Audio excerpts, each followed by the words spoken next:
Hello friends, তোমাকে সবাইকে good morning.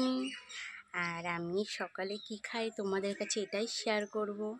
আর কে কে খেতে চাও সেটাও বলবে, কমেন্টে বলো কে কে খেতে চাও। ঠিক আছে, সবাই তো চা বিস্কুট খায় আর আমি খাই জল বিস্কুট। আমি হচ্ছে স্পেশাল লোক, ঠিক আছে, নিউ স্টাইলের লোক, যে মানে সবাই অন্যরকম করে আর আমি উল্টোটা করি। এই যে জল বিস্কুট, কে কে খেতে যাও বলবো। এই যে জল, আর এটা হলো বিস্কুট। কে কে খাবে বলবে, ঠিক আছে। আমার তো খুব ভালো লাগে চা বিস্কুট থেকে জল বিস্কুট, অনেক শান্তি, পেট ঠান্ডা করে। আর কে কে খেতে চাও বলবে। এটা খেলে পেট ঠান্ডা করবে, মানে চা বিস্কুট খেলে প্রবলেম হবে, গরম হবে পেট। তার থেকে জল বিস্কুট খাওয়াটা অনেক বেটার নয় বলো। তা কে কে খেতে যাও বলবে কমেন্টে, ঠিক আছে। শান্তি। আর কে কে খেতে যাও বলবে, ঠিক আছে। ওকে বাই, টাটা, ভালো থেকো।